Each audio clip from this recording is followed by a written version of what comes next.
저항하는 세력이 있어요. 저항하는 세력이 지금 한국 안에 어떤 사람들이 있느냐. 뭐 크게 말하면 뭐 일반적으로 이야기하면 국민이 있죠. 국민 중에서 좀 분별이 있는 사람이 있죠. 그래도 과거수도 봅니다.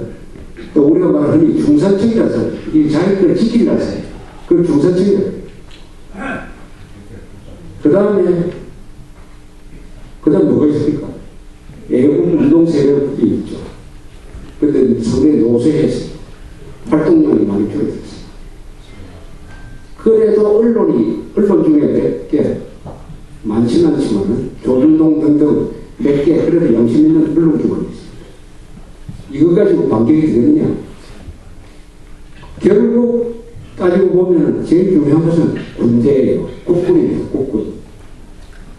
국군을 중심으로 뭉치지 않으면 아마 반격이 불가능해요. 국군. 그런데 지금까지 군대는 어떤 태도를 취했느냐? 내부적으로는 정교육 열심히 하지만 정치적 발언은 다 한마디도 하지 않습니다. 알았어요. 예비군 폐지하겠다 하면 국방부에서 성명서가 나와야 되는 거 아닙니까? 그게 얼마나 무모한 짓이라는 이야기가 나와야 되는 거 아닙니까? 그 이야기 나오면은 선관위가 또 뭐라고 하냐. 그 선거 개입하다고 그래요. 이번에 정부에서 양쪽이 지금 공약한 그 복지 정책을 집행하려면 돈이 얼마 든다 하면서 분석하는 무슨 보고서를 냈더니 선관위에서 딱 제동을 걸었습니다. 그것은 선거에 개입한 것이다. 아니 그게 왜 선거에 개입한 것이다. 이 선관위가 지금 과연 선거의 자유를 지키는 활동을 하는 건지 선거를 이용을 해가지고 혁명하겠다는 사람 편을 드는 거지 알 수가 없는 이상한 행동을 하고 있습니다. 그래서 군대가 지금 침묵을 하고 있어요. 정부가 침묵하는 것은 진실을 알리는 의무를 포기하는 겁니다. 군대의 가장 큰 역할 중 정부의 가장 큰 역할 중에 하나가 국민들한테 정확한 정보를 제공하는 거예요. 정확한 정보를 제공하는 거예요. 한국의 정북 세력이 이런 단체를 가지고 있다. 정부의 기준은 이런 것이다. 하는 것을 대통령이, 국정원장이, 검찰총장이 그 국민들한테 보고를 하고 설명을 구하고 이해를 구하는 이런 노력이 지난 4년 동안 단 한 번이라도 있었습니까? 없었죠. 정부가 진실을, 가장 많은 진실을 갖고 있어요. 진실이 정부 아닙니까? 정부를 가장 많이 가진 정보를 가진 정부가 진실을 알리는 인물을 포기함으로써 국민들을 속게만했어요. 속였어요.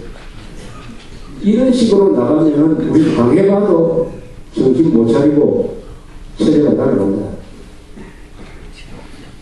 국군이 체제 수호의 중심 역할을 해요. 국군이. 총을 들고 나오라는 이야기가 아닙니다. 필요하면 총을 들고 나와서 체제를 지켜야 되죠. 그러나 그 전에 국군이 발언을 해요. 발언을. 국군이 국민들한테 진실을 알리는 일이에요. 작년에 이 교과서로는 우리 군 장병들의 정신전력을 유지할 수가 없다라고 해가지고 정부에 수정을 요구하는 그런 식의 발언을 해야 된다. 우리 국민들도 이제는 국군을 중심으로 뭉쳐야 된다. 국군을 중심으로 뭉쳐야 된다. 이 욕하면서 우리 군장에서 해준 사람들은 바로 제양군인이라든지 성모회라든지 군 출신입니다. 군 출신. 뭐 군 출신 단체가 얼마나 많습니까? 그 군 출신 단체가 해야 될 일이 이제 새로운 게 있어요. 우리 군을 보호를 하죠. 국민이 국군 보호, 국군은 국민 보호, 바로 그 연결고리에 있는 사람들이 바로 제대군인들이에요. 제대군인들. 이래서 군을 중심으로 저쪽은 이미 사회주의 공산혁명 하겠다고 딱 선언을 했습니다. 공산혁명, 사회주의혁명 하겠다는 말은 안 했지만 그 내용을 읽어보면 그대로 가면 이거는 대한민국 공산화 되는 거예요. 적화 초대장. 우리 국군을 약화시키고 북한의 핵무기에 대해서는 눈 감아주고 한미동맹 해체하고 뭐 이러면 뭐 말도 한 거 아닙니까? 보안법 폐지하고 이것을 한마디로 말하면 적화 혁명을 하겠다는 선언을 이미 했어요.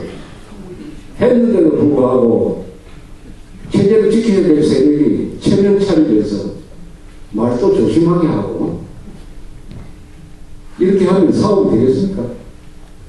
정신 못 차리는 거죠. 그래서 이제는 새로운 차원의 조국 수호 방도가 나와야 되고 행동도 달라져요.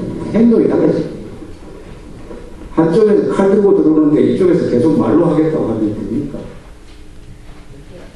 그래서 우리는 국군의 역할, 국가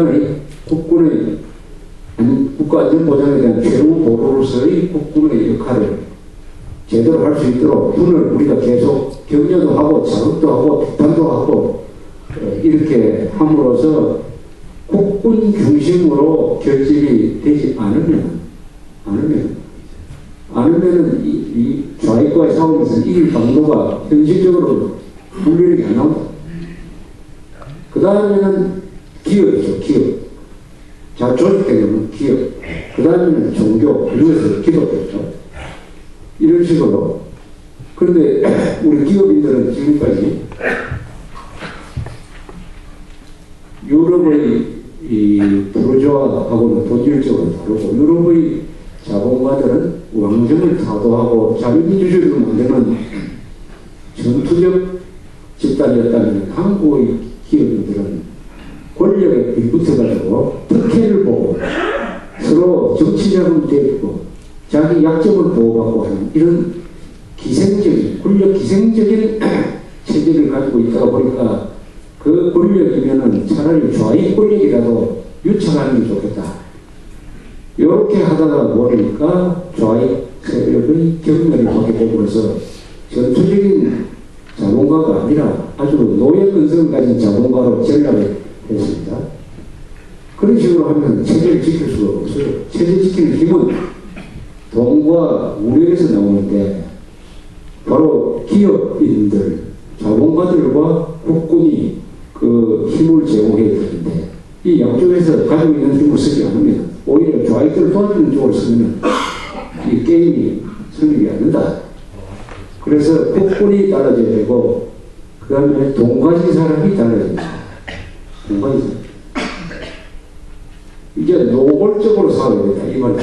조심하시고 노골적으로 싸워야 된다. 한쪽이 노골적으로 나온 거예요. 한쪽이 우리 좌익혁명하겠다고 노골적으로 나왔는데 상대방이 계속 조심하면서 예절 차려가면서 이 골목에서 지금 싸워야 되는데 예절 차려가면서 해가지고 이게 되겠느냐.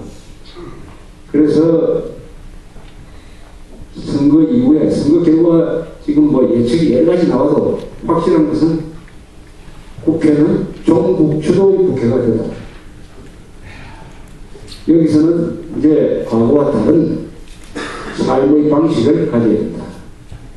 그것은 우리가 1950년대, 60년대 정신으로 70대 정신으로 돌아가서 한 손에 총 들고 한 손에 망치 들고 사업에서 일하면서 싸우던 그 시절의 정신으로 돌아가서 체제를 걸고 자기의 직장을 걸고 가정을 걸고 결국 행복을 걸고 일종의 생존투쟁을 해야 당한 다음에 정신을 차려서 이 자유민주주의 체제를 수호할 수 있을 것이다. 이렇게 생각을 합니다. 아무쪼록 4월 11일에 많은 사람들이 있는데 투표장에 나가주시고 그 사이에 아직 시간이 많으니까 여러분들이 가지고 있는 정보를 많이 이렇게 나눠주시고 또 그 정보를 다 모아놓은 데가 조갑제닷컴이니까 그렇게 가시면 프린트할 게 많을 거예요. 그렇게 많이 노력해 주시면서 다음 주일에 또 다른 차원에서 만나뵙도록 하겠습니다. 감사합니다.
잘